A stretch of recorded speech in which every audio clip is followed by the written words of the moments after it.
In October of 1903, the United States government made a bet, a $70,000 bet. Which was a fortune back then. An absolute fortune. And they gave it to Samuel Langley, the secretary of the Smithsonian Institution. I mean, this guy had everything. The funding, the prestige, a team of experts. He builds this massive machine, the Great Aerodrome, and he's going to launch it over the Potomac River to prove, once and for all, that man could fly. And it didn't just fail. It failed spectacularly. I mean, it just dropped like a sack of bricks right into the water. Yeah. The press absolutely savaged him. It was a national humiliation. Yeah, it basically seemed to confirm what everyone already thought, right? That human beings belong on the ground. Exactly. The whole idea of flight became a joke. Okay, so picture this. 9 days later, we're on a desolate, freezing beach in North Carolina. There are no government grants, no press reporters. It's just two guys standing on the sand wearing, of all things, three-piece suits and bowler hats. Right, like they're going to a business meeting. They're high school dropouts. They aren't scientists in any formal sense. They run a bicycle shop in Dayton, Ohio. And they spent less than $1,000 on their entire project. That's including the train tickets to get there.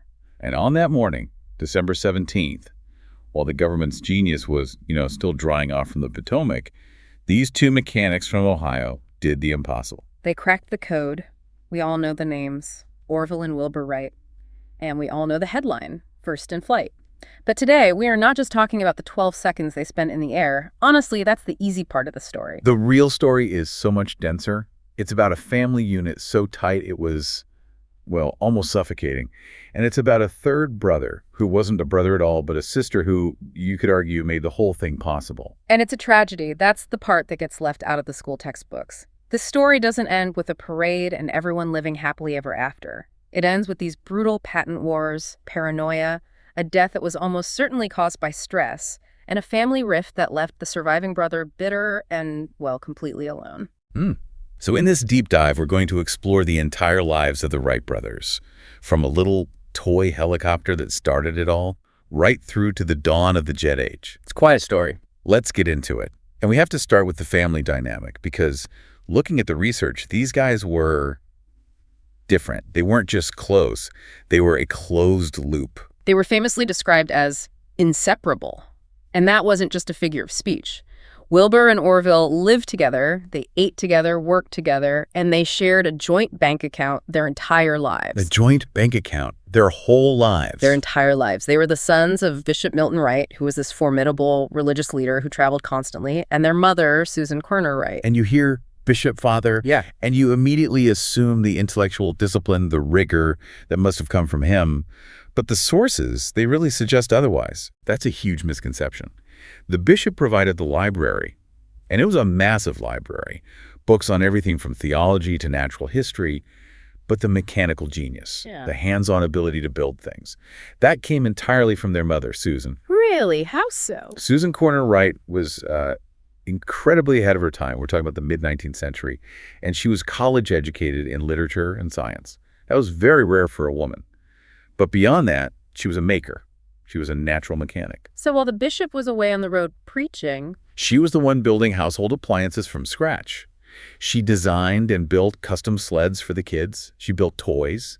She was the one who taught the boys how to use tools. so while other moms at the time are teaching sewing, she's teaching them how to use a lathe. Exactly. There's this really telling detail that if the boys broke something in the house, they didn't hide it or get in trouble. They fixed it. Susan taught them that the world is made of parts, and those parts could be understood and, manipulated. And that mindset leads us right to 1878, the spark moment. The bishop comes home from one of his trips and tosses something to the boys. A little toy helicopter. It's designed by a French aeronautical experimenter named Alphonse Pinot. It wasn't much to look at. Just some bamboo, cork, paper, and a rubber band. A helicopter in 1878. I don't think the concept was even on the radar then. As a toy, it was. It would spin up to the ceiling, hover for a second, and then flutter down. Now, most kids would play with it until it snapped and then, move on to the next thing. But not Wilbur and Orville? No. They played with it until it broke, and then they reverse engineered it. They built their own copies. Then they tried to make them bigger and bigger. That was the moment they realized that air wasn't just empty space. It was a physical substance they could work with. But they weren't twins, were they? They had very different personalities. I feel like history just lumps them together as the Wright brothers, like they're a single entity. Well, they were definitely distinct individuals. Oh. Wilbur, born in 1867, was the older brother. He was the intellectual powerhouse. He was serious, intense, hyper-focused, had a memory like a steel trap. If Wilbur got hold of an idea, he would not let go until he'd strangled every last bit of truth out of it. And Orville. Orville, born 4 years later, was a bit softer. He was shy, but he had a sunnier disposition. He was the one with the more impulsive, explosive, creative ideas. The tinkerer. So Wilbur is the deep thinker, the strategist, and Orville is the creative spark, the engineer. In a way, yeah, Wilbur was the visionary. Orville was the brilliant mechanic who could make the vision practical. But Wilbur's path, it took a really severe detour when he was a teenager. He was actually the star of the family athletic. Brilliant. Everyone assumes he was headed for Yale. Yale. That's a huge deal for a bishop's son from the Midwest at that time. What happened? A hockey game. Or, well, a game they called shinny, played on a frozen lake in 1886. An opponent swung his stick, we don't know if it was intentional or not, and just smashed Wilbur right in the face. It knocked out his upper front teeth. It was a brutal injury. But is that a life-changing injury? I mean, people get knocked around in sports all the time. For Wilbur, it was catastrophic. He didn't just lose teeth. He lost his momentum, his confidence. He withdrew from the world entirely. He canceled his plans for Yale. For 3 years, he became a total recluse. 3 years. He barely left the house. He spent that time caring for his mother, who was dying of tuberculosis, and just reading. He read every book in his father's massive library. That sounds like a deep depression. It almost certainly was.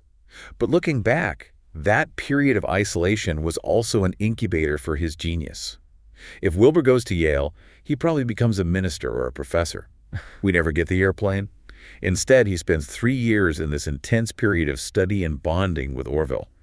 That trauma, it sealed their partnership. It's like they made a pact. They effectively did. Yeah. A pact to face the world together, just the two of them, so why neither of them ever married.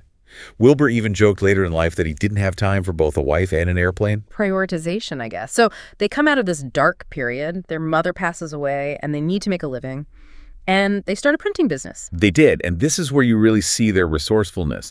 They didn't just go out and buy a printing press. They built one. They built their own press. Out of spare parts they found in a junk pile. They used carriage tops, scrap metal, and for the heavy flatbed of the press, they used a discarded piece of a tombstone because it was perfectly flat and smooth. A tombstone. That is grimly practical. Very. But the real shift, the thing that sets them on the path, happens in the 1890s. The bicycle craze hits America. I've read about this. The bicycle craze was like the smartphone boom of its day. Suddenly, everybody had to have one. It was a total mania, and the Wrights were perfectly positioned to capitalize on it. They opened the Wright Cycle Company. First, they repaired bikes, then sold them, and eventually they started manufacturing their own brands, the Van Cleve and the St. Clair. Okay, but here's the critical point you're building to.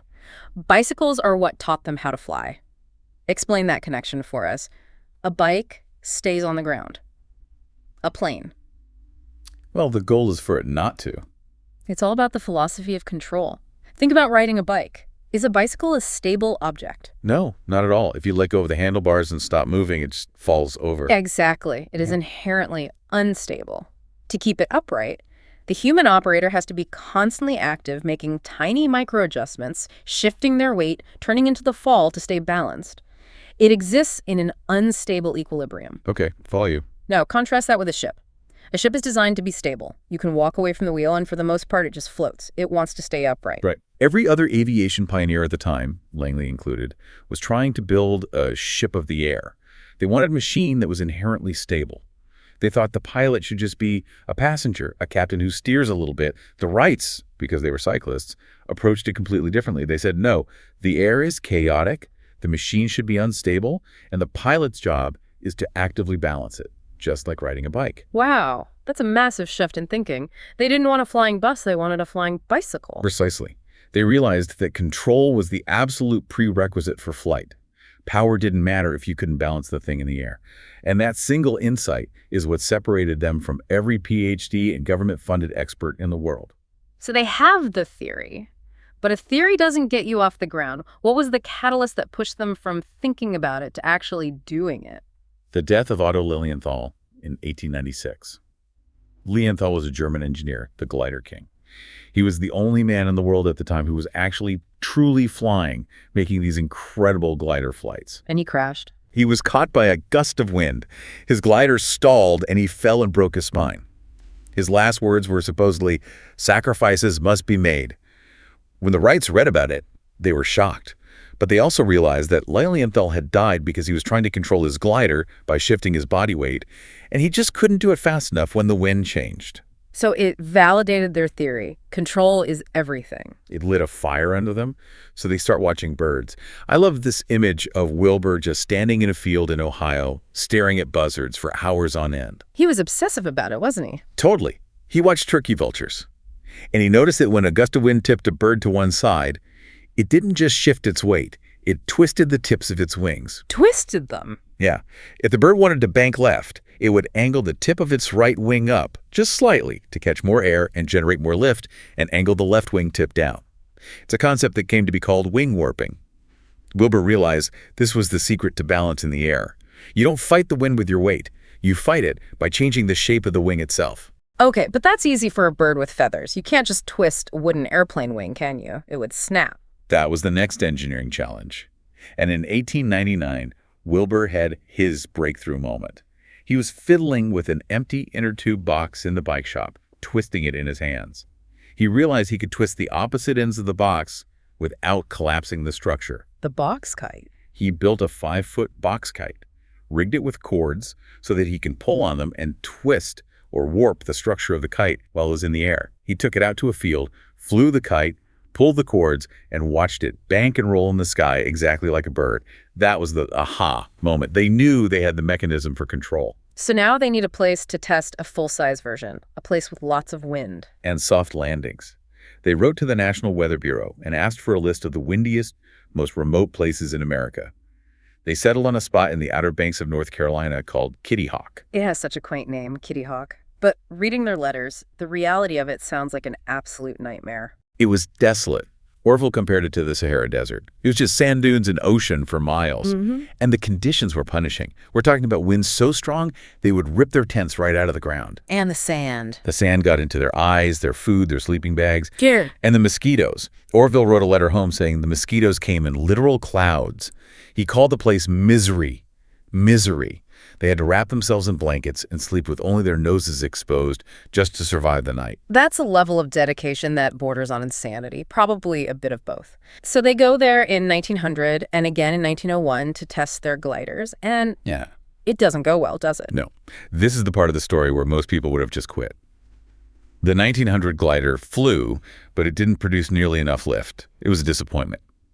They went back in 1901 with a much bigger, redesigned glider, and it was even worse. Worse how? It was erratic. It would nosedive unexpectedly. It didn't turn the way their VAS predicted it should. It was actively dangerous. This must have been just devastating.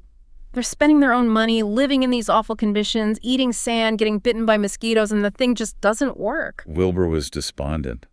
On the train ride home to Dayton in 1901, he turned to Orville and said, "Man won't be flying for 1,000 years." He was ready to give up. He believed the fundamental math of aviation was just wrong, maybe impossible. But they didn't give up. Why not? Because at their core, they were scientists. They sat down in the bike shop and asked the hard question, why did it fail? And they came to a terrifying realization. The textbooks were wrong. What do you mean the textbooks were wrong? In aviation engineering, there was a number called the Smeaton coefficient. It was a variable used to calculate air pressure and lift. It was the gold standard, had been for 150 years. Everyone, Lilienthal, Langley, everyone used it. The Wrights, through their own painstaking observations, realized that this number was off by almost 40%. 40%? That's not a rounding error. That's a catastrophe. It's like trying to bake a cake, but the recipe tells you a cup of flour is actually half a cup. You will fail every single time, and you won't know why. The Wrights realized that everyone who came before them had been designing planes based on fundamentally bad math. So what do two bike mechanics do when the entire scientific establishment is wrong? They rewrite the science from scratch. They went back to the bike shop that winter and built a wind tunnel. A wind tunnel? That sounds high-tech. It was incredibly crude, just a wooden box about 6 feet long with a window on top to see inside. They had a fan at one end, powered by a gas engine from the shop. And they didn't just test a model of the plane, they tested shapes. They forged over 200 tiny metal wings, different curves, different thicknesses, different aspect ratios, and spent weeks running them in the tunnel, meticulously measuring lift and drag on delicate balances they made from old hacksaw blades and bicycle spokes. So they generated their own data, their own tables of lift and drag. They did. They threw out the 150-year-old textbooks and wrote their own. By the time they finished those wind tunnel experiments, these two guys in a Dayton bike shop knew more about aerodynamics than any other person on the planet. That is the turning point. They aren't just tinkerers anymore, they're scientists. So, armed with the correct math, they designed the 1903 Flyer. But they still have one more problem. The engine. Right. They needed an engine that was powerful but also incredibly lightweight. They wrote to all the big automobile manufacturers, but nobody could build one that met their specs. They were all these heavy cast iron blocks. So once again, it's do it yourself. With a crucial bit of help. Yeah. We have to introduce Charlie Taylor here. He was the mechanic they'd hired to run the bike shop while they were off at Kitty Hawk. Charlie was a mechanical genius in his own right. The brothers gave him a rough sketch on a napkin, basically, and Charlie built a 12-horsepower four-cylinder engine mostly out of aluminum in just 6 weeks. In 6 weeks. Without Charlie Taylor, that plane is just a very well-designed glider. It sits on the ground. Okay, so December 1903, they are back at Kitty Hawk. They have the Flyer, built with their own data. They have the engine from Charlie. They even had the propellers, which, by the way, I read they also had to basically reinvent. Yes, that's another one of their aha moments. Yeah. Before the Wrights, most engineers thought of propellers like screws, literally trying to screw their way through the air. Mm-hmm. The Wrights realized a propeller is just a wing that spins. It generates lift, but horizontally, forward thrust. Their propellers were 66% efficient, which is just staggering for the time. The best ones before that were maybe 40% efficient. Everything is ready. December 17th, it's freezing cold. The wind is howling at over 20 miles per hour. Who gets to go first? Well, they had actually tossed a coin a few days earlier on December 14th. Yeah. Wilbur won. He tried to fly, but he was a little too eager, pulled up too sharply on takeoff, and stalled it. Minor damage, but no flight. So on the 17th, it was Orville's turn. Walk us through the setup. I think people picture a cockpit with a seat and a joystick, but that's not what it looked like at all, is it? Not even close. There was no seat. Orville had to lie flat on his stomach on the lower wing next to the engine, and he steered with his body in a device called a hip cradle. A hip cradle? Yes, it was a wooden frame that fit around his hips. To steer the plane, to warp the wings, he couldn't just turn a wheel. He had to physically slide his hips from side to side across the wing. The cradle was connected by wires to the wingtips, so if he wanted to bank left, he literally shoved his hips to the left. Wow. So he wasn't just piloting the machine, he was physically integrated into He was part of the machine. It's an unbelievably intimate way to fly. That sounds absolutely terrifying. You're lying on your stomach, face down, just inches above the ground, staring at the sand rushing by. At 10:35 a.m., the engine sputters and roars to life. Orville releases the restraining wire. The plane starts to move down the 60-foot wooden launch rail they'd laid on the sand. Wilbur is running alongside, holding the wingtip to keep it steady against the wind. And then, it lifts. 12 seconds. 120 feet. It sounds so small today. It's shorter than the wingspan of a Boeing 747. But it's the first time in all of human history that a heavier-than-air machine had carried a man into the air under its own power, had flown forward without losing speed, and had landed at a point as high as where it started.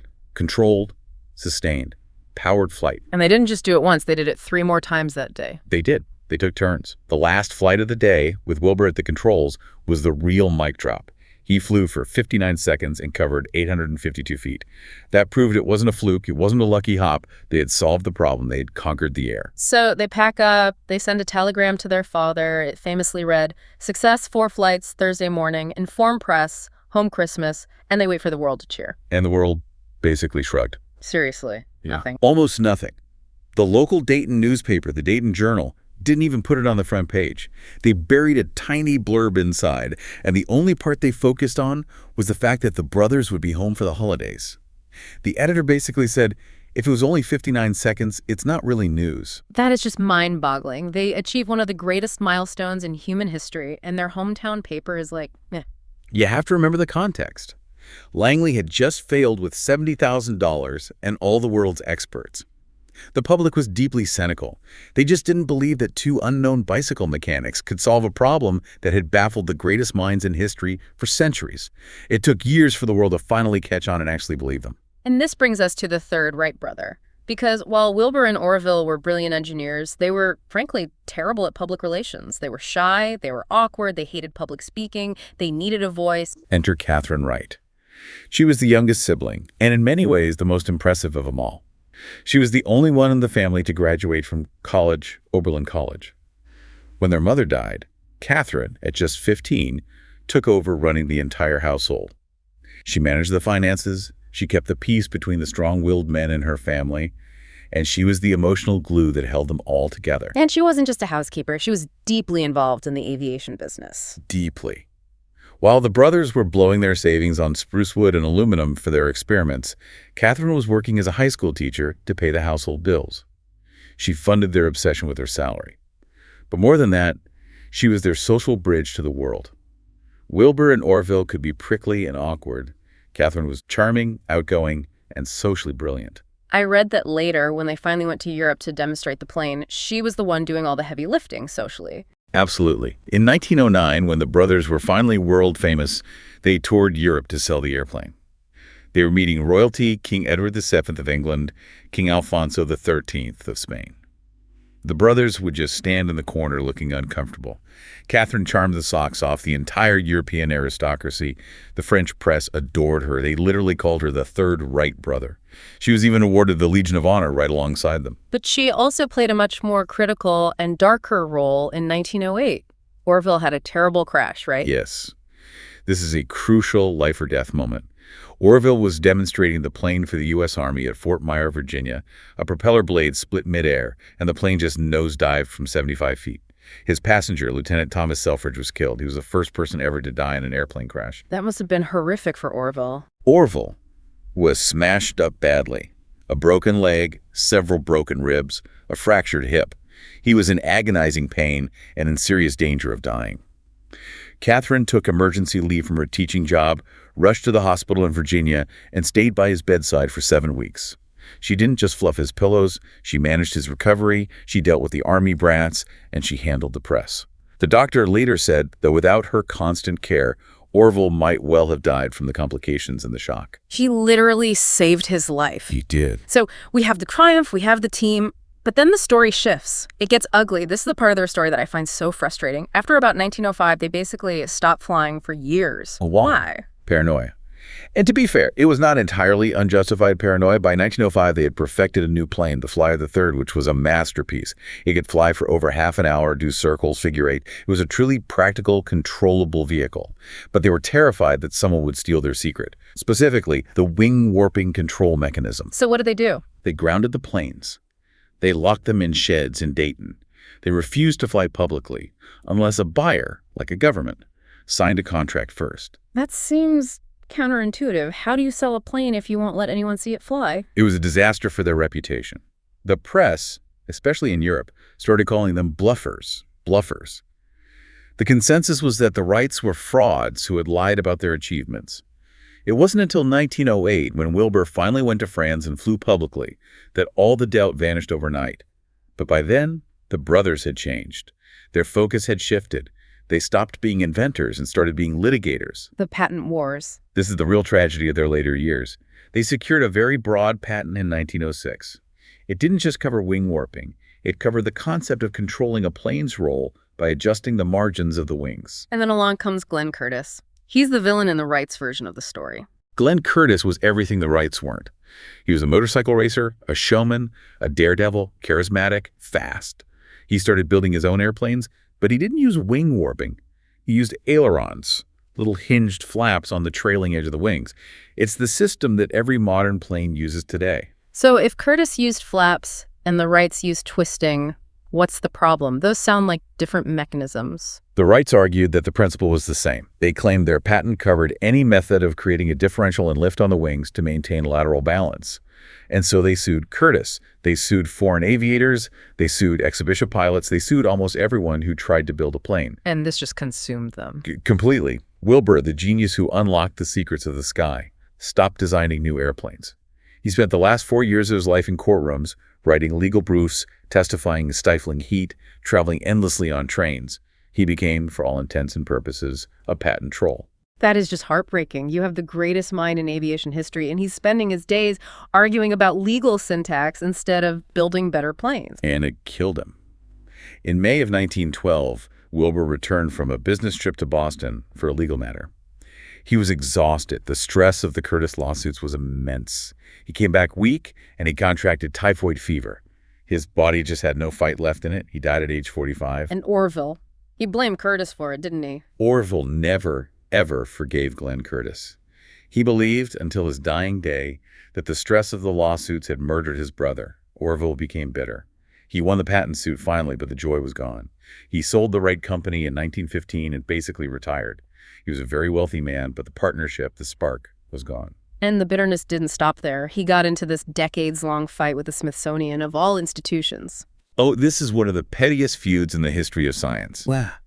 The Smithsonian was still deeply embarrassed that their guy, Samuel Langley, had failed so publicly. So years later, they restored Langley's crashed aerodrome, made a few modifications, and displayed it with a plaque that said it was the first man-carrying airplane in the history of the world capable of sustained free flight. Capable, even though it, fell in the river. Yes. Their argument was, well, if you'd had a better launch system, it would have flown.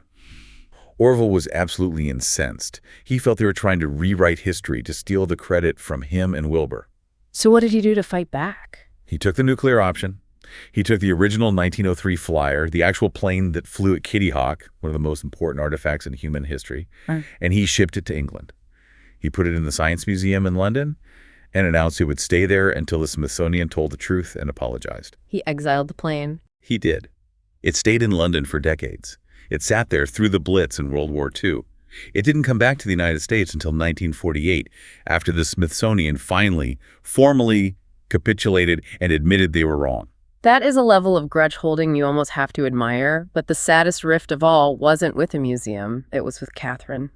This is the part that makes Orville a truly tragic figure in his later years. Remember the Pact, the inseparable unit, us against the world. Well, in 1926, Catherine was 52 years old. She had spent her entire adult life serving her brothers. But then she reconnected with an old college friend, a newspaper man from Kansas City named Harry Haskell, and they fell in love. Good for her. After everything, she deserved a life of her own. You would think so, but Orville saw it as the ultimate betrayal of their pact.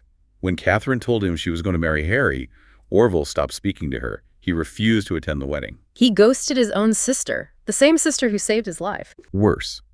She moved to Kansas City to live with her husband, and Orville stayed in the big Dayton mansion they had all built together, completely alone.